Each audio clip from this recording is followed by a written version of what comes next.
ಶ್ರೀಗುರುಭ್ಯೋ ನಮಃ ಹರಿ ಓಂ ಯತೋ ಜನ್ಮಾದ್ಯಸ್ಯ ಶ್ರುತಿಸುನಯಮಾನೈಕವಿಷಯಾತ್ ಸ್ವತಂತ್ರಸ್ತಂತ್ರಜ್ಞೋ ಗುರುರಪಿ ಗುರೋರ್ಯಶ್ಚ ಜಗತಾಂ ವಿಮೂಢಾ ಯತ್ತತ್ವಂ ಪ್ರಕಟಮಿಹ ವೇತ್ತುಂ ಸುಮನಸೋ ಮುಕುಂದಂ ಧ್ಯಾಯಾಮಾಪಹತಕುಹಕಂ ತಂ ಸ್ವಮಹಸಾ ಸರ್ವವಿಘ್ನಃ ಪ್ರಶಮನಂ ಸರ್ವಸಿದ್ಧಿಕರಂ ಪರಂ ಸರ್ವಜೀವಪ್ರಣೇತಾರಂ ವಂದೇ ವಿಜಯದಂ ಹರಿಂ ಕರೋತು ಮಮ ಕಲ್ಯಾಣಂ ಹರಿರ್ಹಯಮುಖಾಭಿದಃ ಗುರುಶ್ಚ ಮಧ್ವನಾಮಾ ಮೇ ವರದೋಸ್ತು ನಿರಂತರಂ ವಾಣಿತೆ ಕರವಣ್ಯಂಬ ಚರಣೋರತಿ ಸರ್ವದಾ ಮದ್ವಾಕ್ಯಸರಣೀರ್ಭೂಯಾತ್ ಶ್ರೀಮತಾಚಾರ್ಯಭಾವಗ ಸಮಾಶ್ರಯೇದ್ಗುರುಂ ಭಕ್ತ್ಯಾ ಮಹಾವಿಶ್ವಾಸಪೂರ್ವಕಂ ನಿಕ್ಷೇಪೇ ಸರ್ವಭಾರಾಂಶ್ಚ ಗುರೋ ಶ್ರೀಪಾದಪಂಕಜೇ ತಪಸ್ವಾಧ್ಯಾಯ ಶುಶ್ರೂಷಾ ಕೃಷ್ಣಪೂಜಾರತಂ ಮುನಿಂ ವಿಶ್ವೇಶಮಿಷ್ಟದಂ ವಂದೇ ಪರಿವ್ರಾಟ್ ಚಕ್ರವರ್ತಿನಂ. ತಮ್ಮೆಲ್ಲರಿಗೆ ತಿಳಿದಿರೋ ಹಾಗೆ 3 ದಿವಸಗಳ ಕಾಲ ವಿಶೇಷವಾಗಿ ನಮ್ಮೆಲ್ಲರ ಮಧ್ಯದಲ್ಲಿ ಯಾವಾಗಲೂ ಸನ್ನಿಹಿತರಾಗಿರುವಂತಹ ಅವರ ಮುಗ್ಧತೆ, ಅಪೂರ್ವವಾಗಿರುವಂತಹ ಜ್ಞಾನ, ಎಲ್ಲರ ಮೇಲೆ ಅವರು ತೋರಿಸುವಂತಹ ಕಳಕಳಿ, ವಿದ್ಯಾರ್ಥಿನಿಗಳು, ವಿದ್ವಾಂಸರು, ಅನೇಕ ರೀತಿಯ ಅವರ ಸಾಮಾಜಿಕವಾದ ಕಾರ್ಯ, ನಿತ್ಯದಲ್ಲಿ ಅವರು ಮಾಡುವಂತಹ ಅದ್ಭುತವಾದ ಪಾಠ ಪ್ರವಚನ, ಸಂಚಾರ, ಇವೆಲ್ಲಗಳಿಂದ ಪ್ರಖ್ಯಾತರಾಗಿರುವಂಥವರು ಇವತ್ತಿನ ಕಥಾನಾಯಕರಾಗಿರುವಂತಹ ಪೇಜಾವರ ಮಠದಲ್ಲಿ ಬಂದಂತಹ ಅದ್ಭುತವಾದ ಜ್ಞಾನಿಗಳು, ವಿಶ್ವೇಶತೀರ್ಥರ ಆರಾಧನೆಯ ಪರಮ ಮಂಗಳಕರವಾಗಿರುವಂತಹ ಸಂದರ್ಭ. ಅವರ ಒಂದು ಚರಿತ್ರೆಯನ್ನು 3 ದಿವಸಗಳ ಕಾಲ ನಮ್ಮ ಯೋಗ್ಯತಾನುಸಾರವಾಗಿ ಅವರ ಒಂದು ಚಿಂತನೆಯನ್ನು ಮಾಡಲಿಕ್ಕೆ ಪ್ರಯತ್ನವನ್ನು ಮಾಡೋಣ. ನತ್ವಾ ಶ್ರೀಪತಿಂ ಬ್ರಹ್ಮರುದ್ರಾದೀನ್ ದೇವತಗಣಾನ್ ಮಧ್ವಾದಿದೇಶಕಾಂಶ್ಚೈವ ಭಕ್ಷೆ ಗುರುಗುಣಾನಹಂ. ಪ್ರಾರಂಭದಲ್ಲಿ ಯಾವುದೇ ಗ್ರಂಥವನ್ನು ಓದುವಂತಹ ಸಂದರ್ಭದಲ್ಲಿ ಮೊದಲು ಭಗವಂತನಿಗೆ ಮತ್ತು ಲಕ್ಷ್ಮೀದೇವಿಗೆ, ಬ್ರಹ್ಮರುದ್ರಾದಿ ದೇವತೆಗಳಿಗೆ, ಮಧ್ವಾಚಾರ್ಯರಿಗೆ, ಗುರು ಪರಂಪರೆಗೆ ನಾನು ನಮಸ್ಕಾರವನ್ನು ಮಾಡಿ ಗುರುಗಳಾಗಿರುವಂತಹ ವಿಶ್ವೇಶತೀರ್ಥರ ಬಗ್ಗೆ ಮತ್ತು ವಿದ್ಯಾಮಾನ್ಯತೀರ್ಥರ ಬಗ್ಗೆ ಹೇಳಲಿಕ್ಕೆ ಹೊರಟಿದ್ದೀನಿ ಅಂತ ಹೇಳಿ ಈ ಸ್ತೋತ್ರವನ್ನು ಮಾಡಿದ್ದಾರೆ. ಕೇಕೂಡು ರಾಮಕೃಷ್ಣಾಚಾರ್ಯರು ಅಂತ ಹೇಳಿ ವಿಶ್ವೇಶತೀರ್ಥರ ಅತ್ಯಂತ ಪ್ರೀತಿಯ ಶಿಷ್ಯರು ಈ ಸ್ತೋತ್ರವನ್ನು ಮಾಡಿರುವಂಥದ್ದು. ಮೊದಲು ಗುರುಗಳಾಗಿರುವಂತಹ ವಿದ್ಯಾಮಾನ್ಯ ತೀರ್ಥರ ಬಗ್ಗೆ ಸುಮಾರು ಶ್ಲೋಕಗಳಲ್ಲಿ ವರ್ಣನೆ ಮಾಡ್ತಾರೆ. ವಿದ್ಯಾ ವಿನಯ ಸದ್ಭಕ್ತಿ ವಿರಕ್ತ್ಯಾದಿ ಗುಣಾಶ್ರಯಾನ್ ವಿದ್ಯಾಮಾನ್ಯ ಗುರುನ್ವಂದೇ ವಿಶ್ವೇಶ ಯತಿ ಸೇವಕಾನ್.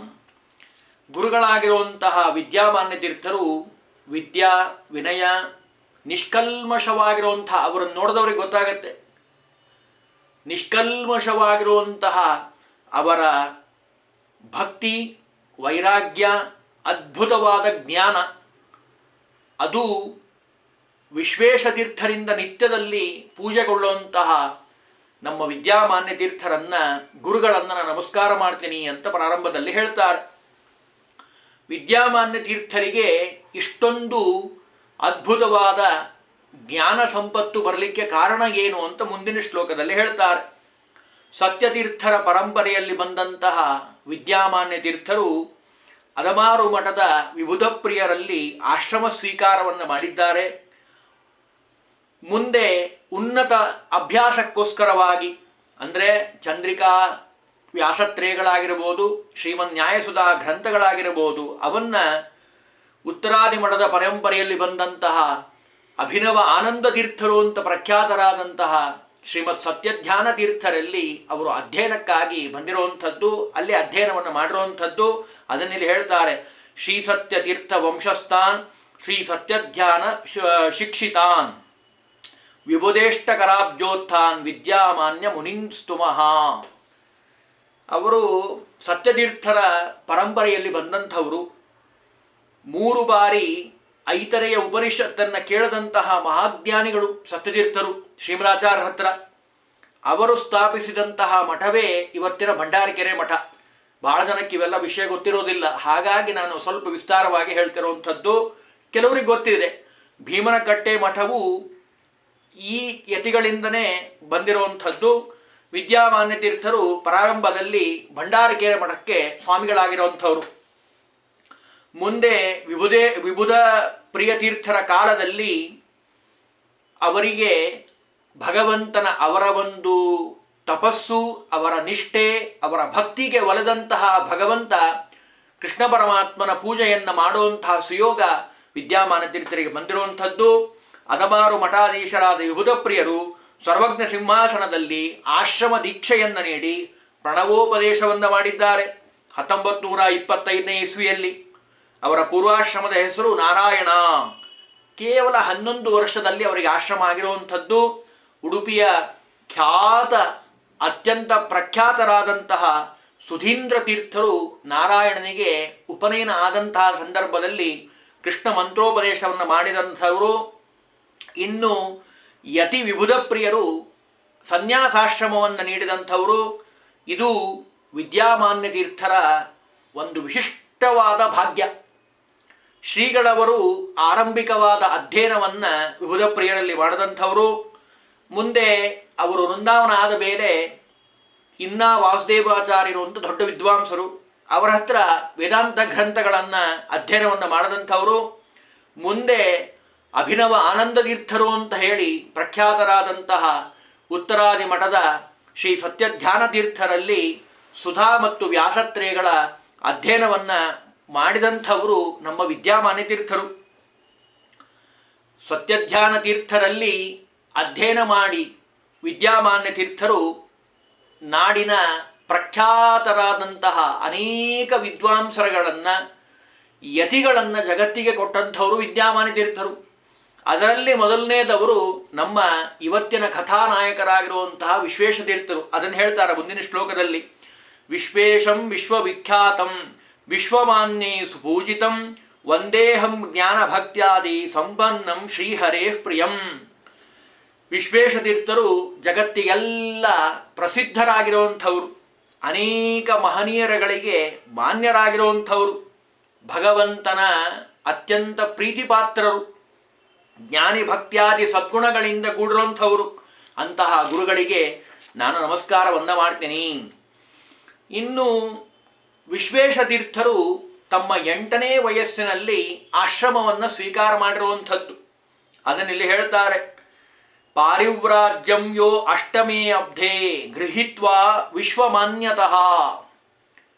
ನೋಡಿ, ಇದರ ಒಂದು ಇತಿಹಾಸವನ್ನು ಸ್ವಲ್ಪ ಹಿಂಗಡೆ ಹೋದರೆ ನಮಗೆ ಚೆನ್ನಾಗಿ ಗೊತ್ತಾಗುತ್ತೆ. ವಿಶ್ವೇಶ ತೀರ್ಥರು ಹುಟ್ಟಿರುವಂತಹ ಊರು ರಾಮಕುಂಜ ಅಂತ ಹೇಳಿ ಅದರ ಹತ್ರ ಇರುವಂತಹ ಮಿಯಾರು ಅಂತ ಒಂದು ಗ್ರಾಮ. ಕಮಲಮ್ಮ ಮತ್ತು ನಾರಾಯಣಾಚಾರ್ಯರು ಅನ್ನುವಂತಹ ದಂಪತಿಗಳಲ್ಲಿ 2ನೇ ಮಗುವಾಗಿ ಜನಿಸಿದಂಥವರು ಈ ನಮ್ಮ ವಿಶ್ವೇಶ ತೀರ್ಥರು. ಅವರ ಪೂರ್ವಾಶ್ರಮದ ನಾಮ ವೆಂಕಟರಾಮ ಅಂತ ಹೇಳಿ ಅವರ ಹೆಸರು. ಉಡುಪಿ ಮತ್ತು ರಾಮಕುಂಜೇಶ್ವರ ಶಾಲೆಯಲ್ಲಿ ಪ್ರಾರಂಭಿಕವಾದ ಅಧ್ಯಯನ. 7ನೇ ವಯಸ್ಸಿನಲ್ಲಿ ಉಪನಯನ ಆಗಿರುವಂಥದ್ದು. ಆಗಿನ ಪೇಜಾವರ ಮಠಾಧೀಶರು ರಾಮಕುಂಜದವರೇ. ಅದು ನೋಡಿ ಹೇಗಿದೆ ಭಗವಂತನ ವಿಶೇಷವಾದ ಅನುಗ್ರಹ. ಅವರನ್ನು ನೋಡಿದಾಗೆಲ್ಲ ನಮ್ಮ ವೆಂಕಟರಾಮ ಚಿಕ್ಕ ವಯಸ್ಸಿನಲ್ಲಿ ಅವರು ಹಸಿರು ಶಾಲು ಹೊತ್ಕೊಂಡು ಹೋಗ್ತಿದ್ರೆ ಸ್ವಾಮಿಗಳು ತಾನೂ ಹಸಿರು ಶಾಲು ಹೊತ್ಕೊಂಡು ನಾನು ಸ್ವಾಮಿಯಾಗಿದ್ದೇನೆ ಪೇಜಾವರ ಮಠಕ್ಕೆ ಅಂತ ಆಗಿನ ಚಿಕ್ಕ ವಯಸ್ಸಿನಲ್ಲೇ ನೀ ಸ್ವಾಮಿ ಆಗ್ತೀಯ ಅಂತ ಯಾರಾದರೂ ಕೇಳಿದರೆ ಹೌದ್ರಿ ನಾ ಸ್ವಾಮಿ ಆಗ್ತೀನಿ ಅಂತ ಹೇಳ್ತಿದ್ರಂತೆ. ಅದನ್ನು ತಮ್ಮ ಪುಸ್ತಕದಲ್ಲೂ ಅವರು ಬರೆದಿದ್ದಾರೆ. ಆಮೇಲೆ ಈಗಾಗಲೇ ಅವರು ಚಿಕ್ಕಪ್ಪನವರು ನರಸಿಂಹಾಚಾರ್ಯರು ದಿವಾನರಾಗಿದ್ದರು. ಶ್ರೀಗಳವರ ಆಜ್ಞೆಯಂತೆ ಆಗಿನ ಪೇಜಾವರ ಮಠದ ಸ್ವಾಮಿಗಳು ಎಲ್ಲ ಕಡೆ ಹುಡುಕ್ತಾ ಇದ್ದಾರೆ. ಒಳ್ಳೆಯ ಸನ್ಯಾಸಿಯನ್ನು ನಾವು ತೆಗೆದುಕೊಳ್ಳಬೇಕು, ಆಶ್ರಮ ಕೊಡಬೇಕು ಹುಡುಗನನ್ನ ಅಂತ ಹೇಳಿ ಆ ಸಂದರ್ಭದಲ್ಲಿ ಈ ವೆಂಕಟರಾಮನನ್ನು ಕರೆದು ಯಂತ್ರೋದ್ಧಾರಕ ಪ್ರಾಣದೇವರ ಸನ್ನಿಧಾನದಲ್ಲಿ ಪೇಜಾವರ ಮಠದ 33ನೇ ಯತಿಗಳಾಗಿ ಅವರು ಆಶ್ರಮವನ್ನು ಸ್ವೀಕಾರ ಮಾಡಿರುವಂಥದ್ದು. ಅದನ್ನಿಲ್ಲಿ ಹೇಳ್ತಾರೆ. ವಿಶ್ವಮಾನ್ಯರಿಂದ ವಿಶೇಷವಾಗಿ ಅನುಗ್ರಹವನ್ನು ಪಡೆದಂಥವರು ವಿಶ್ವೇಶೋ ಯತಿಸತ್ತಮಃ. ಅವತ್ತಿನಿಂದ ವಿಶ್ವೇಶತೀರ್ಥರು ಅಂತ ಅನಿಸ್ಕೊಂಡಿದ್ದಾರೆ. ಪ್ರಾರಂಭದಲ್ಲಿ ಸಾಹಿತ್ಯ ವ್ಯಾಕರಣ ಪಾಠ ಆ ಉಡುಪಿಯ ಪ್ರಾಂತ್ಯದಲ್ಲಿರುವಂತಹ ಅಡ್ಡೆ ವೇದವ್ಯಾಸಾಚಾರ್ಯರು ಅಂತ ದೊಡ್ಡ ವಿದ್ವಾಂಸರು, ಅವರ ಹತ್ತಿರದಲ್ಲಿ ಅವರ ಅಧ್ಯಯನ ಆಗಿರುವಂಥದ್ದು. ಮುಂದೆ ಗುರುಗಳಾಗಿರುವಂತಹ ಸತ್ಯಧ್ಯಾನ ತೀರ್ಥರಲ್ಲಿ ಅಧ್ಯಯನ ಮಾಡಿ ಬಂದಂತಹ ವಿದ್ಯಾಮಾನ್ಯ ತೀರ್ಥರಲ್ಲಿ ಇವರ ಅಧ್ಯಯನವನ್ನು ಮಾಡಿರುವಂಥದ್ದು. ಅದನ್ನು ಹೇಳ್ತಾರೆ, ಗುರು ಮನಿಷ್ವ ಪರಿತಃ ಸರ್ವಶಾಸ್ತ್ರಾರ್ಥ ಕೋವಿದಂ ಮುನಿಂ ವಿದ್ಯಾಮಾನ್ಯ ತೀರ್ಥಂ ವವ್ರೇ ಸತ್ವಗುಣಾನ್ವಿತಂ. ಗಣಿಯಾಗಿರುವಂತಹ ವಿದ್ಯಾಮಾನ್ಯ ತೀರ್ಥರಲ್ಲಿ ಅವರು ಅಧ್ಯಯನವನ್ನು ಪ್ರಾರಂಭವನ್ನು ಮಾಡಿದ್ದಾರೆ. ಅದನ್ನು ಹೇಳ್ತಾರೆ. 1943ನೇ ಇಸ್ವಿಯಲ್ಲಿ ಅವರ ಅಧ್ಯಕ್ಷತೆಯಲ್ಲಿ ಮಾಧ್ವರಾದ್ಧಾಂತ ಸಂವರ್ತಕ ಸಭೆಯನ್ನು ಅವರು ಮಾಡಿರುವಂಥದ್ದು. ವಿದ್ಯಾಮಾನ್ಯ ತೀರ್ಥರಲ್ಲಿ ಅಧ್ಯಯನವನ್ನು ಮಾಡುವಂತಹ ವಿಧಿವಿಧಾನವನ್ನು ಹೇಳ್ತಾರೆ. ಅವರು ಹೇಗಿದ್ರು, ಹೇಗೆ ಅಧ್ಯಯನ ಮಾಡ್ತಿದ್ರು ಅಂತ. ಭಂಡಾರಿಕೆರೆ ಮಠ, ಭಂಡಾರಿಕೆರೆ ಹೋದವರಿಗೆ ಚೆನ್ನಾಗಿ ಗೊತ್ತಾಗತ್ತೆ. ಭಂಡಾರಿಕೆರೆಯಲ್ಲಿ ವಿಶಾಲವಾದ ಮಠ ಇದೆ. ಮಠದಲ್ಲಿ ಅನೇಕ ವಿದ್ಯಾರ್ಥಿಗಳು ಪಂಡಿತರ ಪೋಷಣೆಯನ್ನು ಮಾಡ್ತಾ ಇದ್ರು. ಕಾಪು ಹಯಗ್ರೀವಾಚಾರ್ಯರು ಅಂತ ದೊಡ್ಡ ವಿದ್ವಾಂಸರು, ಅವರೇ ಮೊದಲಾದಂಥ ಎಲ್ಲ ಶಿಕ್ಷಕರು ಅಲ್ಲಿ ಪಾಠವನ್ನು ಹೇಳಬೇಕು.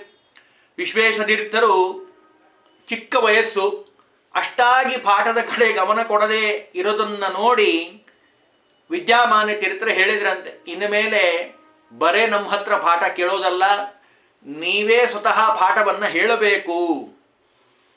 ಪಾಠ ಹೇಳಬೇಕು ಅಂತ ಯಾವಾಗ ಹೇಳಿದ್ರೋ, ಪಾಠ ಹೇಳಬೇಕಂದ್ರೆ ಓದಬೇಕಲ್ಲ, ಆಗ ಅವರ ವಿಶೇಷವಾದ ಅಧ್ಯಯನ ಆ ಕಡೆ ಗಮನಕ್ಕೆ ಬಂದಿರುವಂಥದ್ದು. ಚಿಕ್ಕ ವಯಸ್ಸಿನಲ್ಲೇ 8 ವರ್ಷ ವಿಶೇಷವಾಗಿ ವೇದಶಾಸ್ತ್ರ, ಅದರಲ್ಲೂ ವೇದಾಂತ ನ್ಯಾಯಶಾಸ್ತ್ರಗಳ ಅಧ್ಯಯನ ವಿಶೇಷವಾಗಿ ನಡೆದಿರುವಂಥದ್ದು. ಶತಾಯುಷಿ ಪುತ್ತಿಗೆ ಮಠಾಧೀಶರ ಅಧ್ಯಕ್ಷತೆಯಲ್ಲಿ ಉಡುಪಿ ಪೇಜಾವರ ಮಠದಲ್ಲಿ ಸುಧಾ ಮಂಗಳವೂ ಆಗಿರುವಂಥದ್ದು. ವಿದ್ಯಾಮಾನ್ಯ ತೀರ್ಥರ ಮಹಿಮೆಯನ್ನು ಹೇಳ್ತಾರೆ. ಅಂದರೆ ಯಾವ ರೀತಿಯಾಗಿ ಅವರು ಪಾಠವನ್ನು ಹೇಳ್ತಿದ್ರು ಅನ್ನೋದಕ್ಕೆ ಉದಾಹರಣೆಯಾಗಿ ಹೇಳ್ತಾರೆ. ವಿದ್ಯಾಮಾನ್ಯ ತೀರ್ಥರು ಸತ್ಯತೀರ್ಥ, ಈಗ ಹೇಳಿದ ಹಾಗೆ ಸತ್ಯತೀರ್ಥರ ಪರಂಪರೆಯಲ್ಲಿ ಬಂದಂಥವರು. ಆ ಸಂದರ್ಭದಲ್ಲಿ ವಿದ್ಯಾಮಾನ್ಯ ತೀರ್ಥರಿಗೆ ಭಗವಂತನ ಅನುಗ್ರಹದಿಂದ ಕೃಷ್ಣನ ಪೂಜೆ ಮಾಡಲಿಕ್ಕೆ ಬಂದಿರುವಂಥದ್ದು. ಏನಂಥದ್ದು ಮಾಡಿದ್ದಾರೆ ವಿದ್ಯಾಮಾನ್ಯ ತೀರ್ಥರು ಅಂತ ಕೇಳಿದರೆ ಅದಕ್ಕೆ ಹೇಳ್ತಾರೆ, ವಿದ್ಯಾಮಾನ್ಯ ತೀರ್ಥರು ಆಗಿನ ಕಾಲದಲ್ಲಿ ಯತಿಗಳಿಗೆ ಪಾಠ ಹೇಳಿದಂಥವರು ನಮ್ಮ ವಿದ್ಯಾಮಾನ್ಯ ತೀರ್ಥರು. ಪುತ್ತಿಗೆ ಮಠದ ಸ್ವಾಮಿಗಳು, ಇವತ್ತು ಅದ್ಯಾಪಿ ಇರುವಂತಹ ಪುತ್ತಿಗೆ ಮಠದ ಸ್ವಾಮಿಗಳು, ಅದಮಾರು ಸ್ವಾಮಿಗಳು, ಫಲಿಮಾರು ಸ್ವಾಮಿಗಳು, ಭಂಡಾರಿಕೆರೆ ಸ್ವಾಮಿಗಳು, ಜೊತೆಗೆ ಪ್ರಾರಂಭದಲ್ಲಿ ಪೇಜಾವರ ಸ್ವಾಮಿಗಳು, ಇಷ್ಟು ಜನರನ್ನು ಕೂಡಿಸಿ ಪ್ರಬುದ್ಧವಾಗಿ ಪಾಠ ಹೇಳಿದ್ದಾರೆ. ಒಬ್ಬೊಬ್ಬರು ಹುಲಿ ಇದ್ದ ಹಾಗಿದ್ದಾರೆ ಪಾಠದಲ್ಲಿ, ಜ್ಞಾನದಲ್ಲಿ. ಅವರನ್ನು ಇವತ್ತು ನಾವು ಪ್ರತ್ಯಕ್ಷವಾಗಿ ನೋಡಬಹುದು. ಅವರನ್ನೆಲ್ಲರನ್ನ ತಯಾರು ಮಾಡಿದಂತಹ ಕೀರ್ತಿ ನಮ್ಮ ವಿದ್ಯಾಮಾನ್ಯ ತೀರ್ಥರದು. ವಿದ್ಯಾಮಾನ್ಯರು ಅನೇಕ ಯತಿ ಶಿಷ್ಯರನ್ನ ವೇದಾಂತ ವಿದ್ಯೆಯಲ್ಲಿ ಚೆನ್ನಾಗಿ ತಯಾರು ಮಾಡಿ, ಆದರ್ಶೇ ಗುರುಕುಲೆ ಚತುರಶ್ಚತುರಾನ್ ಮುನೀನ್ ತತ್ವಶಾಸ್ತ್ರ ನಿಪೋಪದಿಶನ್ ಪಾರಾಶರ್ಯ ಇವಾಬಭೂ. ವೇದವ್ಯಾಸರು ಹೇಗೆ ಎಲ್ಲರನ್ನ ತಯಾರು ಮಾಡಿದ್ರು ಮಧ್ವಾಚಾರ್ಯರ ಮೂಲಕವಾಗಿ, ಹಾಗೆ ವಿಶ್ವೇಶತೀರ್ಥರ ಮೂಲಕವಾಗಿ ವಿಶೇಷವಾಗಿ ಜ್ಞಾನ ಪ್ರಸಾರವನ್ನು ಮಾಡಿದಂಥವರು. ಭಗವಂತನ ಮಹಿಮೆಯನ್ನು ಎಲ್ಲ ಕಡೆ ಉಪನ್ಯಾಸವನ್ನು ಮಾಡಿದಂಥವರು.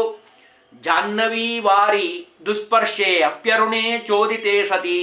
ಎಷ್ಟು ಸುಂದರವಾಗಿ ಹೇಳ್ತಾರೆ ಅಂದರೆ, ಬದರಿ ಯಾತ್ರೆಗೆ ಹೋದಂತಹ ಸಂದರ್ಭದಲ್ಲಿ ಅರುಣೋದಯ ಕಾಲದಲ್ಲಿ ಉದಯತಿ ವಿನತಾಯ ನಂದನೇ ಶ್ಲಾಘ್ಯ ಕಾಲೇ, ಸುಮಧ್ವಿಜಯದಲ್ಲಿ ಆಚಾರ್ಯರು ಮಹಿಮೆಯನ್ನು ವರ್ಣನೆ ಮಾಡಬೇಕಾದ್ರೆ ಹೇಳ್ತಾರೆ ಇದನ್ನು.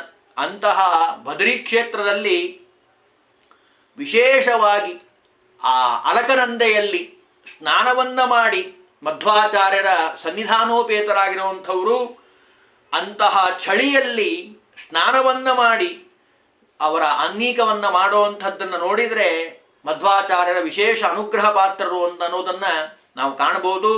ವಿದ್ಯಾಮಾನ್ಯ ತೀರ್ಥರು ಯೋಗ ದೀಪಿಕಾ ಅನ್ನುವಂತಹ ಗುರುಕುಲವನ್ನು ಸ್ಥಾಪನೆ ಮಾಡಿದ್ದಾರೆ. ಅದು ಅವರ ವಿಶೇಷವಾದ ವ್ಯಕ್ತಿತ್ವ. ಇಂತಹ ಗುರುಗಳಾದ ವಿದ್ಯಾಮಾನ್ಯ ತೀರ್ಥರಿಂದ ಪಾಠವನ್ನು ಹೇಳಿಸಿಕೊಂಡಂಥವರು ವಿಶ್ವೇಶತೀರ್ಥರು. ಗುರುಗಳ ಮೇಲೆ ಅಪೂರ್ವವಾದ ಭಕ್ತಿ, ಅದನ್ನಿಲ್ಲಿ ಹೇಳ್ತಾರೆ. ಸ್ಫುರದ್ವಜ್ರ ಸುವರ್ಣಾಢ್ಯ ನರ್ಘ್ಯಮಸ್ತಕ ಭೂಷಣಂ ಯಕೃಷ್ಣಮೂರ್ಧ್ನಿ ನಿಕ್ಷಿಪ್ಯಾತ್ಮಾನಂ ಧನ್ಯವನ್ಯ. ಅಂದ್ರೆ ನೋಡಿ ಎಷ್ಟು ಸುಂದರವಾಗಿ ವರ್ಣನೆ ಮಾಡ್ತಾರೆ ಅಂದರೆ, ಕೃಷ್ಣ ಪರಮಾತ್ಮನಿಗೆ ಪ್ರಜ್ವಲಿಸುವಂತಹ ವಜ್ರ ಕಿರೀಟವನ್ನು ಬಂಗಾರದ ಬೆಸುಗೆಯಿಂದ ಕೂಡಿದಂತಹ ತನ್ನ ರಚಿಸಿ ಅಲಂಕರಿಸಿ ತನ್ನನ್ನು ಧನ್ಯನನ್ನಾಗಿ ತಿಳಿದಂಥವರು ವಿದ್ಯಾಮಾನ್ಯ ತೀರ್ಥರು. ಇಂತಹ ವಿಶ್ವೇಶತೀರ್ಥರು ಅವರನ್ನು ವಿಶೇಷವಾಗಿ ಗುರುವಾಗಿ ಸ್ವೀಕಾರ ಮಾಡಿದಂಥವರು 1989ನೇ ಇಸ್ವಿಯಲ್ಲಿ ಕೃಷ್ಣ ಪರಮಾತ್ಮನಿಗೆ ಚಿನ್ನದ ರಥವನ್ನು ಅವರು 86ರಲ್ಲಿ ಚಿನ್ನದ ರಥ, 89ರಲ್ಲಿ ವಜ್ರದ ಕಿರೀಟವನ್ನು ಸಮರ್ಪಣೆಯನ್ನು ಮಾಡಿದಂಥವರು. ಇದೆಲ್ಲ ನಾವು ಅವರ ಇತಿಹಾಸದಲ್ಲಿ ಕಾಣುವಂಥದ್ದು. ಇನ್ನು ಮುಂದೆ ಹೇಳ್ತಾರೆ, ಮಾಧ್ವರಾರ್ಧಾಂತ ವರ್ಧಿನ್ಯ ಸ್ಥಾಪನಾ ದಿಕ್ಷು ಸರ್ವಶಃ. ಆಚಾರ್ಯರ ಸಿದ್ಧಾಂತದ ಮೇಲೆ ವಿಶೇಷವಾದ ಪ್ರೀತಿ ಭಕ್ತಿ ಆದರ ನಮ್ಮ ವಿದ್ಯಾಮಾನ್ಯ ತೀರ್ಥರಿಗೆ. ಅದರ ಸಲುವಾಗಿ ಅವರೇನು ಮಾಡಿದರು, ಮಾಧ್ವರಾರ್ಧಾಂತ ಸಂವರ್ಧಕ ಸಭೆಯನ್ನು ಸ್ಥಾಪನೆ ಮಾಡಿ ಎಲ್ಲ ಕಡೆ ಅವರು ಮಧ್ವ ಸಿದ್ಧಾಂತದ ಪ್ರಚಾರವನ್ನು ಮಾಡಿದರು. ಸತ್ಯಜ್ಞಾನ ತೀರ್ಥರ ಹತ್ರ ಅವರು ಸುಧಾಮಂಗಳ ಆದ ಮೇಲೆ ಕೇಳಿದ್ರಂತೆ ಸತ್ಯಜ್ಞಾನ ತೀರ್ಥರು, ನೀವೀಗ ಮುಂದೆ ಏನು ಮಾಡ್ತೀರಿ? ಆಗ ಅವ್ರು ಹೇಳಿದ್ರಂತೆ, ಇಲ್ಲ ನಮ್ದೊಂದು ಮಠ ಇದೆ, ಅಲ್ಲಿ ಹೋಗಿ ನಾನು ವಿಶೇಷವಾಗಿ ಪುಷ್ಕರಣಿ ಇದೆ, 3 ಕಾಲದಲ್ಲಿ ಸ್ನಾನ ಮಾಡಿ ವಿಶೇಷವಾಗಿ ಪ್ರಣವ ಮಂತ್ರ ನಾರಾಯಣ ಮಂತ್ರ ಜಪ ಮಾಡಿ ಭಗವಂತನ ಅನುಗ್ರಹವನ್ನು ಪಡಿತೀನಿ. ಆಗ ಸತ್ಯಜ್ಞಾನ ತೀರ್ಥ ಹೇಳಿದ್ರಂತೆ, ಅಲ್ಲಪ್ಪ ನಿಮಗೆ ನಾವು ಪಾಠ ಹೇಳಿರೋವಂಥದ್ದು 4 ಜನಕ್ಕೆ ಪಾಠ ಹೇಳಲಿ ಅಂತ. ನೀವು ಜಪ ತಪ ಅನುಷ್ಠಾನ ಕೇವಲ ಮಾಡಿದರೆ ಪಾಠ ಹೇಳೋರು ಯಾರು? ನ್ಯಾಯಸುಧಾ ಓದಿದ್ದು ಅದರ ಉತ್ತಮತೆ ಎಲ್ಲಿ ಉಳಿತು ಅಂತ ಕೇಳಿದಾಗ ಅವಾಗ ಅವರಿಗೆ ಅನಿಸ್ತಂತೆ, ಇಲ್ಲ ಗುರುಗಳ ಮಾತನ್ನು ನಡೆಸಬೇಕು ಅಂತ ಹೇಳಿ ವಿಶೇಷವಾಗಿ ಅವತ್ತಿನಿಂದ ವ್ಯಾಸತ್ರಯ ಮತ್ತು ಶ್ರೀಮನ್ ನ್ಯಾಯಸುಧಾ ಗ್ರಂಥವನ್ನು ಪಾಠ ಹೇಳಲಿಕ್ಕೆ ಪ್ರಾರಂಭ ಮಾಡಿದರು ಅಂತ ನಾವು ಅವರ ಇತಿಹಾಸದಲ್ಲಿ ಕಾಣ್ತೀವಿ. ಬಾರ್ಕೂರ್ನಲ್ಲಿ ಭಂಡಾರಕೇರ ಮಠದಲ್ಲಿ ನಡೆದಿದ್ದಂತಹ ಮಾಧ್ವರಾರ್ಧಾಂತಕ ಸಭೆಯಲ್ಲಿ ಭಾಗವಹಿಸಿದ ಅನೇಕ ವಿದ್ವಾಂಸರು ವಿದ್ಯಾರ್ಥಿಗಳು ಅವರಿಗೆಲ್ಲ ಕೈ ತುಂಬ ಭಗಸೆ ತುಂಬ ಅವರು ಸಂಭಾವನೆಯನ್ನು ಕೊಡಬೇಕು. ಯಾರಾದರೂ ಚೆನ್ನಾಗಿ ಪರೀಕ್ಷೆ ಕೊಡ್ತಾರೆ ಅಂದರೆ ಸಾಕು, ವಿದ್ಯಾಮಾನ್ಯ ತೀರ್ಥರಿಗೆ ಬಹಳ ಅವರ ಮೇಲೆ ಪ್ರೀತಿ. ಅದರಿಂದ ತುಷ್ಟನಾದಂಥ ಭಗವಂತ ಅದನ್ನಿಲ್ಲಿ ಹೇಳ್ತಾರೆ, ಅಶ್ಚಿದ್ರ ಸೇವನಾ ನಾದಸ್ಯ ಸಂತುಷ್ಟೋ ದೇವಕೀಸುತಃ ಸ್ವೀಯಂ ಸಪರ್ಯಾಂ ದತ್ವಾಸ್ಮೈ ಉಜ್ಜಹಾರ ಹರಿಸ್ವಯಂ. ಕೃಷ್ಣ ಪರಮಾತ್ಮ ಇವರ ಜ್ಞಾನ ಸೇವೆಯನ್ನು ಗಮನಿಸಿ ತನ್ನ ಸನ್ನಿಧಾನಕ್ಕೆ ಕರೆಸ್ಕೊಂಡಿದ್ದಾನೆ. ಅಲ್ಲಿ ವಿಶೇಷವಾಗಿ ಕೃಷ್ಣ ಪರಮಾತ್ಮನ ಒಂದು ಪೂಜೆಯನ್ನು ಅವರು ಮಾಡಿದಂಥವರು. ಇದೆಲ್ಲ ಅವರ ಇತಿಹಾಸದಲ್ಲಿ ನಾವು ಕಾಣುವಂಥದ್ದು. ಆಚಾರದಲ್ಲಿ ವಿಚಾರದಲ್ಲಿ ಪೂರ್ಣವಾಗಿ ಶುದ್ಧವಾದಂಥವರು ನಮ್ಮ ವಿದ್ಯಾಮಾನ್ಯ ತೀರ್ಥರು. ಅದಕ್ಕೆ ಹೇಳ್ತಾರೆ, ಶಮದಮಾದಿ ಗುಣ ಸಂಯುಕ್ತಂ ಕ್ರಮಾಲ್ಲಂಘಿತ. ಎಷ್ಟು ವರ್ಣನೆ ಮಾಡ್ತಾರೆ ಅವ್ರ ಬಗ್ಗೆ ಅಂದರೆ, ರಮಾರಾಧ್ಯ ಪದಾಸಕ್ತಂ ತಮಾನಂದ ಸಿದೇ ನಿದೇಶ್ ಅಂತ ಹೇಳ್ತಾರೆ. ಅಂತಹ ಗುರು ವಿದ್ಯಾಮಾನ್ಯ ತೀರ್ಥರನ್ನ ಪಡೆದಂಥವರು ನಮ್ಮ ವಿಶ್ವೇಶತೀರ್ಥರು. ವಿಶ್ವೇಶತೀರ್ಥರು ವಿಶೇಷವಾಗಿ ಗುರುಗಳಲ್ಲಿ ಅಧ್ಯಯನವನ್ನು ಮಾಡಿದಂಥವ್ರು. 1-2 ವಿಷಯವನ್ನು ಅವರ ಬಗ್ಗೆ ತಿಳಿಯೋದಾದರೆ, ಅನೇಕ ವಿಷಯಗಳಿದ್ದಾವೆ, ಅದರಲ್ಲಿ 1-2 ವಿಷಯವನ್ನು ತಿಳಿಯೋದಾದರೆ, ವಿದ್ಯಾಮಾನ್ಯ ತೀರ್ಥರ ಹತ್ರ ಓದಂತಹ ನಮ್ಮ ಜ್ಞಾನಮೂರ್ತಿ ನಮ್ಮ ವಿಶ್ವೇಶತೀರ್ಥರು. ಅವರು ಇವತ್ತಿನ ಮಟ್ಟಿಗೆ 40 ಬಾರಿಗೂ ಹೆಚ್ಚು ಶ್ರೀಮನ್ ನ್ಯಾಯಸುಧಾ ಗ್ರಂಥವನ್ನು ಪಾಠ ಹೇಳಿದಂಥವ್ರು. ಅಪೂರ್ವವಾಗಿರುವಂತಹ ವ್ಯಾಖ್ಯಾನದ ಕೌಶಲ್ಯವನ್ನು ಪಡೆದಂಥವ್ರು. ನ್ಯಾಯ ವೇದಾಂತ ತರ್ಕ ಮೀಮಾಂಸ ರಾಮಾಯಣ ಮಹಾಭಾರತ ಭಾಗವತ ಶಂಕರ ರಾಮಾನುಜ ವೇದಾಂತಾದಿ 10 ಶಾಸ್ತ್ರಗಳಲ್ಲಿ ಆಳವಾಗಿ ಅಧ್ಯಯನವನ್ನು ಮಾಡಿದಂಥವರು ನಮ್ಮ ಪೇಜಾವರ ಸ್ವಾಮಿಗಳವರು. ಅಪೂರ್ವವಾಗಿರುವಂತಹ ಅವರ ಬಗ್ಗೆ ಬಹಳ ಹೆಚ್ಚು ಹೇಳೋದು ಬೇಡ, ಒಂದೇ ಒಂದು ಗ್ರಂಥದ ಬಗ್ಗೆ ಹೇಳೋದಾದರೆ ಗೀತಾ ಸಾರೋದ್ಧಾರ ಅಂತ ಬರೆದಿದ್ದಾರೆ. ಗೀತಾ ತಾತ್ಪರ್ಯ ಗೀತಾ ಭಾಷ್ಯ ಎರಡನ್ನೂ ಓದಿದ ಮೇಲೂ ನಮಗೆ ಬರುವಂತಹ ಒಂದು ಪ್ರಶ್ನೆಗಳಿಗೆ ಸಮಂಜಸವಾಗಿ ಶಾಸ್ತ್ರದಲ್ಲಿ ಉತ್ತರವನ್ನು ಕೊಟ್ಟಂತಹ ಅಪೂರ್ವವಾದ ಕೃತಿ ವಿಶ್ವೇಶತೀರ್ಥರ ಗೀತಾ ಸಾರೋದ್ಧಾರವನ್ನು ಒಂದ್ಸಾರಿ ಓದಿದ್ರೆ ಗೊತ್ತಾಗತ್ತೆ ಅವರ ವ್ಯಕ್ತಿತ್ವ ಎಂಥದ್ದು, ಎಷ್ಟು ಆಳವಾದ ಪಾಂಡಿತ್ಯ ಅವರಲ್ಲಿತ್ತು ಅಂತ ಗೊತ್ತಾಗತ್ತೆ. ಸುಧಾ ಸೌರಭ ಅಂತ ಬರೆದಿದ್ದಾರೆ. ಅದರಲ್ಲೂ ವಿಶೇಷ ಏನು ಅಂದರೆ ಎಲ್ಲ ಅಧಿಕರಣಗಳ ಸಾರಾಂಶವನ್ನು ಆ ಗ್ರಂಥದಲ್ಲಿ ನಾವು ಕಾಣಬಹುದು. ಸುಧಾ ಸೌರಭದಲ್ಲಿ ಚಿಕ್ಕ ವಯಸ್ಸಿನಲ್ಲೇ ಅವರಿಗೆ ಭಾರಿ ವಿಶೇಷವಾದ ವ್ಯಕ್ತಿತ್ವ. ಮನಸ್ಸಿಗೆ ನಾಟೋ ಹಾಗೆ ಚಿಕ್ಕ ಚಿಕ್ಕ ಕಥೆಗಳನ್ನು, ದೃಷ್ಟಾಂತಗಳನ್ನು ಕೊಟ್ಟು ಅವರು ಬರೆಯುವಂಥ ಅವರ ಶೈಲಿ ಇದೆ ಅಲ್ಲ, ಅದು ಎಲ್ಲರಿಗೂ ಮಾದರಿಯಾಗಿರುವಂಥದ್ದು. ಗೀತೆ ರಾಮಾಯಣದ ಮೇಲೆ ತಿಂಗಳುಗಟ್ಟಲೆ ಉಪನ್ಯಾಸ ಮಾಡುವಂತಹ ಅಪೂರ್ವವಾದ ವಿದ್ವತ್ತತೆ ನಮ್ಮ ವಿಶ್ವೇಶತೀರ್ಥರಲ್ಲಿ ನಾವು ಕಾಣಬಹುದು. ಅಷ್ಟು ಅವರು ವಿದ್ವತ್ತತೆಯಲ್ಲಿ ಪರಿಪೂರ್ಣರಾದಂಥವರು. ಯತಿನಿಷ್ಠೆಯನ್ನು ಯಾವಾಗಲೂ ಪಾಲನೆ ಮಾಡೋಂಥವ್ರು. ಕೃತ್ವಾ ಶಿರಸಿ ಗುರುವಾಜ್ಞಾಂ ಧೃತ್ವಾ ಮನಸಿ ಬೋಧಿತಂ ದತ್ವಾ ನೇಭ್ಯ ಪರಂ ಜ್ಞಾನಂ ಮತ್ವಾ ಚ ಯಜತೆ ಹ್ಯಜಂ. ವಿದ್ಯಾಭ್ಯಾಸದ ಕೊನೆಯಲ್ಲಿ ಗುರುಗಳಾಗಿರುವಂತಹ ವಿದ್ಯಾಮಾನ್ಯ ತೀರ್ಥರು ವಿಶ್ವೇಶತೀರ್ಥರಿಗೆ ಹೇಳಿರುವಂತಹ ಒಂದು ಸಂದೇಶ ಏನು ಅಂದರೆ, ಸ್ವಾಧ್ಯಾಯ ಪ್ರವಚನಾಭ್ಯಾಂ ನ ಪ್ರಮದಿತವ್ಯಂ. ವೇದ ಹೇಳುವಂತಹ ಮಾತನ್ನೇ ಅವರು ಹೇಳಿರುವಂಥದ್ದು. ವಿಷ್ಣು ಸರ್ವೋತ್ತಮತ್ವಂಚ ಸರ್ವದಾ ಪ್ರತಿಪಾದಯ. ಮಧ್ವಾಚಾರ್ಯರು ನಮಗೆ ಕೊಟ್ಟಿರುವಂತಹ ಸಂದೇಶ, ಅದನ್ನು ವಿದ್ಯಾಮಾನ್ಯ ತೀರ್ಥರು ವಿಶ್ವೇಶತೀರ್ಥರಿಗೆ ಹೇಳಿದ್ದಾರೆ. ಸನ್ಯಾಸಿಗಳಿಗೆ ತತ್ರಾಪಿ ಪೀಠಾಧೀಶರಾದಂತಹ ನಮ್ಮ ವಿಶ್ವೇಶತೀರ್ಥರಿಗೆ ಅವರು ಹೇಳಿರುವಂತಹ ಮಾತು, ಯಾವಾಗಲೂ ಸರ್ವೋತ್ತಮನಾಗಿರುವಂತಹ ಭಗವಂತನ ಗುಣವನ್ನು ಸಮರ್ಥನೆಯನ್ನು ಮಾಡಬೇಕು. ನಿತ್ಯದಲ್ಲಿ ಸುಧೀಮನ್ ನ್ಯಾಯಸುಧ ಪಾಠವನ್ನು ಹೇಳಬೇಕು. ಅದನ್ನು ಯಾವುದೇ ಕಾರಣಕ್ಕೂ ತಪ್ಪಿಸೋ ಹಾಗಿಲ್ಲ ಅನ್ನುವಂತಹ ಒಂದು ಗುರುಗಳ ಆಜ್ಞೆಯನ್ನು ಪಾಲನೆ ಮಾಡದಲ್ಲಿ ಅವರು ಎಷ್ಟು ನಿಷ್ಣಾತರು ಅಂದರೆ, ನೂರಾರು ಜನ ಅಲ್ಲ, ಸಾವಿರಾರು ಜನ ಶಿಷ್ಯರು ಇವತ್ತು ನಮಗೆ ಸಿಗ್ತಾರೆ. ಅವರು ಹೇಳ್ತಾ ಇರುವಂಥದ್ದನ್ನು ಮಾತನ್ನು ಕೇಳಿದರೆ ನಮಗೆ ಗೊತ್ತಾಗತ್ತೆ. ರಾತ್ರಿ 10 ಗಂಟೆ ಎಲ್ಲೆಲ್ಲೋ ಪ್ರಯಾಣ ಮಾಡಿ, ದೂರ ಪ್ರಯಾಣ, ಎಲ್ಲೆಲ್ಲೋ ಅಂದರೆ ನೀವು ಕಲ್ಪನೆ ಮಾಡ್ಕೊಳ್ಳೋಕ್ಕೆ ಸಾಧ್ಯ ಆಗೋದಿಲ್ಲ.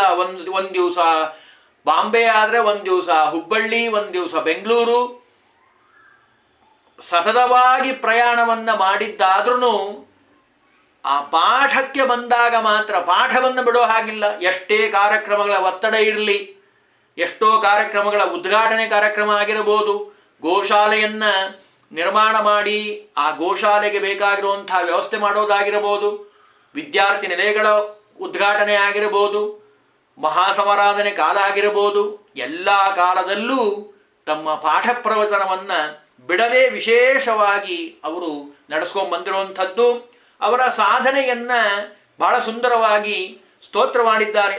ಪರ್ಯಾಯಾಖ್ಯೆ ಪರ್ವಕಾಲೇ ಸಂಪ್ರಾಪ್ತೆ ಯೋಗಿ ದುರ್ಲಭೇ ಶ್ರೀಕೃಷ್ಣಂ ತರ್ಪಯಾಮಾಸ ಜ್ಞಾನಮಾನ್ನ ಅನ್ನದಾನತಃ. ಎಷ್ಟು ಸುಂದರವಾಗಿ ಹೇಳ್ತಾರೆ ನೋಡಿ. ಯೋಗಿಗಳಿಗೆ ಅತಿ ದುರ್ಲಭವಾಗಿರುವಂಥದ್ದು ಕೃಷ್ಣನ ಪೂಜೆ ಮಾಡಬೇಕು ಅಂದರೆ ಬಹಳ ಜನ್ಮಾಂತರದ ಸಾಧನೆ ಇರಬೇಕು. ಆ ಪುಣ್ಯದ ಪ್ರಭಾವದಿಂದ ಸ್ವಾಮಿಗಳವರು ಕೃಷ್ಣನ ಪೂಜೆಯನ್ನು ಮಾಡಿದ್ದಾರೆ. ಪರ್ಯಾಯ ಕಾಲದಲ್ಲಿ ಜ್ಞಾನದಾನ ಮತ್ತು ಅನ್ನದಾನ, ಪಂಡಿತರಿಗೆ ವಿಶೇಷವಾಗಿ ಸತ್ಕಾರವನ್ನು ಮಾಡಿದಂಥವರು ನಮ್ಮ ಗುರುಗಳು ಅಂತ ವರ್ಣನೆ ಮಾಡ್ತಾರೆ. 1952ನೇ ಇಸ್ವಿಯಲ್ಲಿ ಮೊದಲ ಪರ್ಯಾಯ ಆಗಿರುವಂಥದ್ದು. ಶ್ರೀಗಳವರು ಸಂಸ್ಕೃತ ಕಾಲೇಜಿನ ವಿದ್ಯಾರ್ಥಿಗಳಿಗೆ ಮಾತ್ರ ಮೀಸಲಾಗಿದ್ದಂತಹ ಉಚಿತ ಭೋಜನದ ವ್ಯವಸ್ಥೆಯನ್ನು ಎಲ್ಲ ಶಾಲಾ ಕಾಲೇಜು ವಿದ್ಯಾರ್ಥಿಗಳಿಗೂ ಸಿಗೋವಂತೆ ಮಾಡಿದಂಥವರು ನಮ್ಮ ಪೇಜಾವರ ಸ್ವಾಮಿಗಳವರು. ಎಲ್ಲರಿಗೂ ಕೃಷ್ಣನ ಪ್ರಸಾದ ಸಿಗಲಿ, ಕೃಷ್ಣನ ಅನುಗ್ರಹ ಅವ್ರ ಮೇಲೆ ಆಗಲಿ ಅಂತ ಹೇಳಿ ಆ ದೊಡ್ಡ ಕ್ರಾಂತಿಯನ್ನು ಮಾಡಿದಂಥವ್ರು ಉಡುಪಿ ಪರಿಸರದಲ್ಲಿ ನಮ್ಮ ಪೇಜಾವರ ಸ್ವಾಮಿಗಳವರು. ಆಗಿನ ಕಾಲದಲ್ಲೇ 4 ಜನ ವಿದ್ಯಾರ್ಥಿಗಳಿಗೆ ಸುಧಾ ಪಾಠವನ್ನು ಹೇಳಿ 1953ರಲ್ಲಿ ಅವರು ಮಂಗಳವನ್ನು ಮಾಡಿ ಕೃಷ್ಣನ ಅನುಗ್ರಹವನ್ನು ಪಡೆದಂಥವರು. ಅನೇಕ ವಿದ್ವಾಂಸರನ್ನು ಕರೆಸಿ ಸನ್ಮಾನ ಮಾಡಿದಂಥವರು. ಇದಲ್ಲದೆ ಇವರ ಮೊದಲ ಪರ್ಯಾಯದಲ್ಲಿ ಮಾಧ್ವ ತತ್ವಜ್ಞಾನ ಸಮ್ಮೇಳನದ ಒಂದು ವಿಶೇಷತೆಯನ್ನು ತಿಳಿಸ್ತಾರಿಲ್ಲಿ. 4/1/53ರಲ್ಲಿ ಮೈಸೂರು ಮಹಾರಾಜರ ಅಧ್ಯಕ್ಷತೆಯಲ್ಲಿ ಮಾಧ್ವ ಇತಿಹಾಸದಲ್ಲೇ ಮೊದಲ ಬಾರಿಗೆ ತತ್ವಜ್ಞಾನ ಸಮ್ಮೇಳನ ಪರ್ಯಾಯ ಮಠದಲ್ಲಿ ನಡೆದಿರುವಂಥದ್ದು. ಶ್ರೀಗಳವರು ಮಧ್ಯರಾತ್ರಿಯಲ್ಲೂ ರಾಜಾಂಗಣದಲ್ಲೇ ಇರುವಂಥದ್ದು. ಉಡುಪಿಯ ಗೌಡ ಸಾರಸ್ವತ ಕೆ ಪೈ ಅಂತ ಇದ್ರು ಆಗಿನ ಕಾಲದಲ್ಲಿ. ಅವರ ನೇತೃತ್ವದಲ್ಲಿ ಸಹಕಾರಿಯಾಗಿ ನಿಂತಂಥವರು. ಸಮ್ಮೇಳನದ ಯಶಸ್ಸಿನ ಫಲವೇ ಇವತ್ತಿನ ನಾವು ಕಾಣುವಂತಹ ಅಖಿಲ ಭಾರತ ಮಾಧ್ವ ಮಹಾಮಂಡಲದ ಉದಯ ಆಗಿರುವಂಥದ್ದು. ಎಷ್ಟೆಲ್ಲ ಹೇಳ್ತಾರೆ ನೋಡಿ. ನಿರಂತರವಾಗಿ ಮಧ್ವ ಸಿದ್ಧಾಂತದ ಪ್ರಚಾರವನ್ನ ಮಾಡಲಿಕ್ಕೆ ಹೊರಟಂಥವರು ನಮ್ಮ ವಿಶ್ವೇಶತೀರ್ಥರು. ವಿಭಿನ್ನವಾದ ಪ್ರದೇಶಗಳಲ್ಲಿ ನೀವು ಕಲ್ಪನೆ ಮಾಡ್ಕೊಳ್ಳಿಕ್ಕೆ ಸಾಧ್ಯ ಆಗೋದಿಲ್ಲ. ಅನೇಕ ಊರುಗಳಲ್ಲಿ ವಿದ್ಯಾರ್ಥಿ ನಿಲಯಗಳನ್ನು ಪ್ರತಿಷ್ಠಾಪನೆ ಮಾಡಿ ವಿದ್ಯಾ ಕಾಮಾಂಶ್ಚ ಚಕಾರಾಸೋ ವಿಹಿತ ಚರಣಾನ್ಮುಖಾನ್, ವಿದ್ಯೆಯನ್ನು ಓದ್ತಾರೆ, ಅಧ್ಯಯನ ಮಾಡ್ತಾರೆ ಅಂದರೆ ಅವರಿಗೆ ನಾವು ಅನುಕೂಲತೆ ಮಾಡಿಕೊಡೋದು ನಮ್ಮ ಕರ್ತವ್ಯ ಅಂತ ಹೇಳಿ ಆ ವಿದ್ಯಾರ್ಥಿ ನಿಲಯವನ್ನು ಸ್ಥಾಪನೆ ಮಾಡಿ ಅನೇಕ ವಿದ್ಯಾರ್ಥಿಗಳಿಗೆ ಅನುಕೂಲವನ್ನು ಮಾಡಿಕೊಟ್ಟಂಥವರು. ಸುಮಾರು 12 ವಿದ್ಯಾರ್ಥಿ ನಿಲಯಗಳು ಆಗಿನ ಕಾಲದಲ್ಲೇ ಅವರು ಸ್ಥಾಪನೆ ಮಾಡಿದಂಥರು. ಈಗ 50ಕ್ಕಿಂತ ಹೆಚ್ಚು ಆಗೋಗ್ಬಿಟ್ಟಿದೆ. ಅಷ್ಟು ವಿದ್ಯಾರ್ಥಿ ನಿಲಯಗಳನ್ನು ಸ್ಥಾಪನೆ ಮಾಡಿ ಅವರು ಅನುಗ್ರಹವನ್ನು ಮಾಡಿದಂಥವರು. ಮಠಗಳನ್ನು ಕಟ್ಟಿಸಿದ್ದಾರೆ, ವಿದ್ಯಾರ್ಥಿ ನಿಲಯಗಳನ್ನು ಸ್ಥಾಪನೆ ಮಾಡಿದ್ದಾರೆ. ವಿದ್ವತ್ ಗೋಷ್ಠಿಯನ್ನಂತೂ ಲೆಕ್ಕವೇ ಇಲ್ಲ ಅಂತಾರೆ. ಅನೇಕ ವಿದ್ವತ್ ಗೋಷ್ಠಿಗಳನ್ನು ಕರೆದು ವಿದ್ವಾಂಸರನ್ನ ವಿಶೇಷವಾಗಿ ಮನ್ನಣೆ ಮಾಡಿದಂಥವ್ರು. ಪ್ರಿಯೋ ಹಿ ಜ್ಞಾನಿನೋ ಅತ್ಯರ್ಥಂ ಅಹಂ ಸಚ ಮಮ ಪ್ರಿಯ ಅಂತ ಕೃಷ್ಣ ಭಗವದ್ಗೀತೆಯಲ್ಲಿ ಹೇಳಿರುವಂತಹ ಮಾತು. ಜ್ಞಾನಿಗಳು ಕೃಷ್ಣನಿಗೆ ಬಹಳ ಪ್ರೀತಿ. ಅದಕ್ಕೆ ಶ್ರೀಗಳವರು ಮತಭೇದವನ್ನು ಮಾಡದೆ ಪ್ರೌಢ ವಿದ್ಯಾರ್ಥಿಗಳನ್ನೆಲ್ಲ ವಿದ್ವಾಂಸರನ್ನೆಲ್ಲ ಕರೆದು ಒಬ್ಬೊಬ್ಬರಿಗೂ ಆಗಿನ ಕಾಲದಲ್ಲಿ 25,000 ನಿಧಿಯನ್ನು ಸ್ಥಾಪನೆ ಮಾಡಿ ಅಧೋಕ್ಷಜ ಪೇಜಾವರ ಪ್ರಶಸ್ತಿಯನ್ನು ಪೇಜಾವರ ಮಠದಿಂದ ನೀಡಿ ಗೌರವಿಸುವಂತಹ ಒಂದು ವೈಶಿಷ್ಟ್ಯತೆಯನ್ನು ಪೇಜಾವರ ಸ್ವಾಮಿಗಳವರು ಮಾಡಿರುವಂಥವರು. ವಿಶ್ವೇಶತೀರ್ಥರು ಮತ್ತು ವಿದ್ಯಾಮಾನ್ಯ ತೀರ್ಥರು ಅವರ ಇಬ್ಬರ ಹೆಸರಿನಲ್ಲೂ ಪ್ರತಿ ವರ್ಷ 1 ಲಕ್ಷ ಮೊತ್ತದ ಪ್ರಶಸ್ತಿಯನ್ನು ವಿದ್ವಾಂಸರಿಗೆ ನೀಡಿ ಅದರ ಮೂಲಕವಾಗಿ ಮಧ್ವಪತಿಯಾಗಿರುವಂತಹ ವೇದವ್ಯಾಸದೇವರ ಸೇವೆಯನ್ನು ಮಾಡುವಂಥದ್ದನ್ನು ನಾವು ಕಾಣ್ತಾ ಇದ್ದೀವಿ. ಅದರಲ್ಲೂ 94ನೇ ಇಸ್ವಿಯಲ್ಲಿ ವಿಶ್ವೇಶತೀರ್ಥರು ವಿದ್ಯಾಮಾನ್ಯರ 80ನೇ ವರ್ಷದ ಸಮಾರಂಭದಲ್ಲಿ ಗುರುಗಳಿಗೆ ರಜದ ತುಲಾಭಾರವನ್ನು ಮಾಡಿದ್ದಾರೆ. ಮೂಲ ನಿಧಿಯಾಗಿ ಇಟ್ಟಂತಹ ಆ ಹಣದಿಂದ ಪ್ರತಿ ವರ್ಷ ಒಬ್ಬ ವಿದ್ವಾಂಸರಿಗೆ ನಾನೀಗ ಹೇಳಿದ್ನಲ್ಲ ಆ ಪ್ರಶಸ್ತಿಯನ್ನು ನೀಡ್ತಾ ಬಂದಿದ್ದಾರೆ. ಈವರೆಗೆ ಆಗಿನ ಕಾಲದಲ್ಲೇ 8 ಜನ ಕೊಟ್ಟಿದ್ದಾರಂತೆ. 98ನೇ ಇಸ್ವಿದು ಹೇಳ್ತಿರೋದು ನಾನು. ಆಗಿನ ಕಾಲದಲ್ಲೇ 8 ಜನ ವಿದ್ವಾಂಸರಿಗೆ ಪ್ರಶಸ್ತಿಯನ್ನು ಕೊಟ್ಟು ಅನುಗ್ರಹವನ್ನು ಮಾಡಿದಂಥವರು. ಅದರಲ್ಲಿ ತಮ್ಮ ಹೆಸರಿನಲ್ಲಿರುವಂತಹ ಪ್ರಶಸ್ತಿಯನ್ನು ವಿಶೇಷವಾಗಿ ಪ್ರಖ್ಯಾತರಾದಂತಹ ಗಲಗಲಿ ಪಂಡಿರನಾಥಾಚಾರ್ಯರು ಅಂತ ದೊಡ್ಡ ವಿದ್ವಾಂಸರಿದ್ದರು. ಹುಬ್ಬಳ್ಳಿ ಪ್ರಾಂತದಲ್ಲಿದ್ದವರಿಗೆಲ್ಲ ಚೆನ್ನಾಗಿ ಗೊತ್ತಾಗತ್ತೆ. ಅವರನ್ನು ವಿಶೇಷವಾಗಿ ಸನ್ಮಾನವನ್ನು ಮಾಡಿದ್ದಾರೆ. ಅವರು ತತ್ವವಾದ ಇದಕ್ಕೆ ಸಂಪಾದಕರಾದಂಥವರು.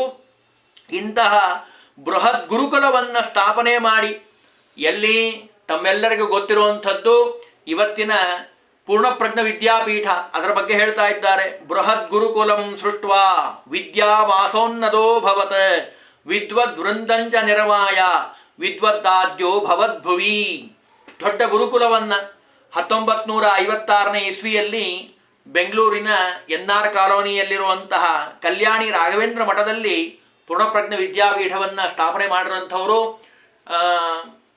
ಇವತ್ತು ಪೂರ್ಣಪ್ರಜ್ಞ ವಿದ್ಯಾಪೀಠ ಇದೆ ನಮಗೆ ಕಾಣಿಸ್ತದೆ, ಗೊತ್ತಾಗತ್ತೆ. ನಾನು ಹಿರಿಯ ವಿದ್ವಾಂಸರಿಂದ ಕೇಳಿರುವಂಥದ್ದು ಆಗಿನ ಕಾಲದಲ್ಲಿ ರಾಮಕೃಷ್ಣಾಶ್ರಮ ಮಠ ಏನಿದೆ ಅಲ್ಲ ಅದೇ ಕೊನೆ ಭಾಗ, ಬೆಂಗಳೂರಿನ ಕೊನೆ ಭಾಗ. ಅಲ್ಲಿಂದ ಅಲ್ಲಿವರೆಗೂ ಮಾತ್ರ ಬಸ್ ಬರ್ತಿತ್ತಂತೆ. ಅಲ್ಲಿಂದ ನಡೆದುಕೊಂಡು ಹೋಗಬೇಕು ಕಲ್ಯಾಣಿ ರಾಘವೇಂದ್ರ ಸ್ವಾಮಿ ಮಠಕ್ಕೆ. ಆಮೇಲೆ ಅಲ್ಲಿ ಪ್ರಾರಂಭ ಮಾಡಿದಂಥದ್ದು ನಮ್ಮ ಇವತ್ತಿನ ಪೂರ್ಣಪ್ರಜ್ಞ ವಿದ್ಯಾಪೀಠ. ಮರು ವರ್ಷವೇ 3 ಎಕರೆಗಳ ಜಾಗವನ್ನು ಖರೀದಿ ಮಾಡಿ ಸ್ವಂತ ನೆಲೆಯಲ್ಲಿ ಅಂದರೆ ಇವತ್ತಿರುವಂತಹ ವಿದ್ಯಾಪೀಠ ಇದೆಯಲ್ಲ ಆ ಜಾಗವನ್ನು ಸ್ಥಿರವಾಗಿಗೊಳಿಸಿದಂಥವರು. 13 ವರ್ಷದ ಶಾಸ್ತ್ರಾಧ್ಯಯನದ ಜೊತೆಗೆ ಲೌಕಿಕ ವಿದ್ಯಾಭ್ಯಾಸಕ್ಕೆ ಇಲ್ಲಿ ಅವಕಾಶವನ್ನು ಮಾಡಿಕೊಟ್ಟಿದ್ದಾರೆ. ಒಟ್ಟು 25 ತಂಡಗಳಲ್ಲಿ 500ಕ್ಕೂ ಹೆಚ್ಚು, ಈಗ 1000 ದಾಟಿ ಹೋಗ್ಬಿಟ್ಟಿದೆ, ಅಷ್ಟು ವಿದ್ವಾಂಸರನ್ನ ಜಗತ್ತಿಗೆ ಕೊಟ್ಟಂತಹ ಕೀರ್ತಿ ನಮ್ಮ ವಿಶ್ವೇಶತೀರ್ಥರದು. ಯಾಜ್ಞಿಕರು ಇದುವರೆಗೂ ಇದೇ ವಿಶೇಷವಾಗಿ ಸಿದ್ಧವಾಗಿದ್ದಾರೆ. ಋಗ್ವೇದದಲ್ಲಿ ವಿಶೇಷವಾಗಿ ಪಾಂಡಿತ್ಯವನ್ನು ಪಡೆದಂಥವರು, ಯಜುರ್ವೇದ ಸಾಮವೇದ ಅಧ್ಯಯನ ಮಾಡಿದಂಥವ್ರು ನಮ್ಮ ನೋಡ್ಬೋದು. ನನ್ನೆಲ್ಲ ಚಟುವಟಿಕೆಗಳಿಗೆ ಮೂಲ ಸ್ಥಾನ ಅದು ವಿದ್ಯಾಪೀಠ ಅಂತ ಹೇಳಿ ಅವಾಗ ಯಾವಾಗಲೂ ಹೇಳೋರಂತೆ. ಕಲ್ಯಾಣ ನಗರೇ ರಮ್ಯೆ ಶ್ರೀಕೃಷ್ಣಂ ಸನ್ನಿಧಾಪ್ಯಯತೆ. ಎಷ್ಟು ಸುಂದರವಾಗಿ ಹೇಳ್ತಾರೆ ನೋಡಿ.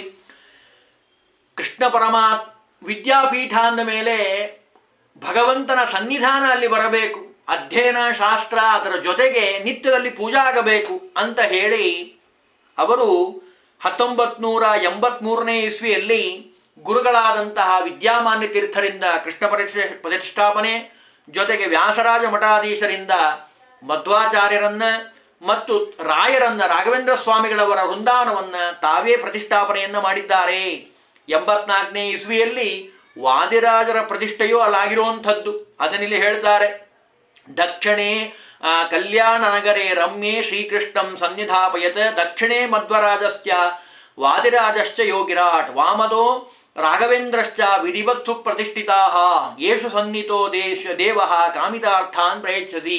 ಇವತ್ತು ನಾವು ನೋಡ್ಬೋದು ಪೂರ್ಣಪ್ರಜ್ಞ ವಿದ್ಯಾಪೀಠಕ್ಕೆ ಹೋದರೆ ಪ್ರಾರಂಭದಲ್ಲಿ ಮೊದಲಿಗೆ ಕೃಷ್ಣ ಪರಮಾತ್ಮನ ದರ್ಶನ, ಮಧ್ಯಭಾಗದಲ್ಲಿ ಆ ಕಡೆ ಈ ಕಡೆ ನಾವು ರಾಘವೇಂದ್ರ ಸ್ವಾಮಿಗಳ ವೃಂದಾವನವನ್ನು ಮತ್ತು ಮಧ್ವಾಚಾರ್ಯರ ಮೂರ್ತಿಯನ್ನು, ವಾದರಾಜ ಸ್ವಾಮಿಗಳವರ ಮೂರ್ತಿಯನ್ನು ವಿಶೇಷವಾಗಿ ನಾವು ಕಾಣಬಹುದು. ಹೀಗೆ ಅನೇಕ ವಿಧವಾದ ವಿದ್ಯಾರ್ಥಿಗಳನ್ನು ತಯಾರು ಮಾಡಿ ಯಾಜ್ಞಿಕ ಕ್ರಿಯೆಗಳಲ್ಲಿ ತರಬೇತಿಯನ್ನು ನೀಡುತ್ತಾ ಇದ್ದಾರೆ. ಹವ್ಯ ಮತ್ತು ಕವ್ಯ ಎರಡರಲ್ಲೂ ಅನೇಕ ಸಿದ್ಧ ಮಾಡುವಂತಹ ವಿದ್ಯಾರ್ಥಿಗಳನ್ನು ಪಾಲನೆ ಪೋಷಣೆ ಮಾಡಿ ಆ ವಿದ್ಯಾಪೀಠದಲ್ಲಿ ನಾವು ಇವತ್ತು ಕಾಣಬಹುದು. ಅನೇಕ ಧಾರ್ಮಿಕ ಪ್ರವಚನಗಳನ್ನು ಏರ್ಪಾಡು ಮಾಡ್ತಾರೆ. ಇವತ್ತಿಗೂ ನಾವು ಕಾಣಬಹುದು ಸಾಯಂಕಾಲದ ಸಮಯದಲ್ಲಿ. ಯತ್ರ ನಿತ್ಯೋಸ್ ಅಂದರೆ ಕೃಷ್ಣನ ಸನ್ನಿಧಾನದಲ್ಲಿ, ಗುರುಗಳ ಸನ್ನಿಧಾನದಲ್ಲಿ ಭಗವಂತನಿಗೆ ಸಂಬಂಧಪಟ್ಟಂತಹ ಗ್ರಂಥಗಳ ಅಧ್ಯಯನ ಆಗಬೇಕು, ಪಾಠ ಪ್ರವಚನ ಆಗಬೇಕು.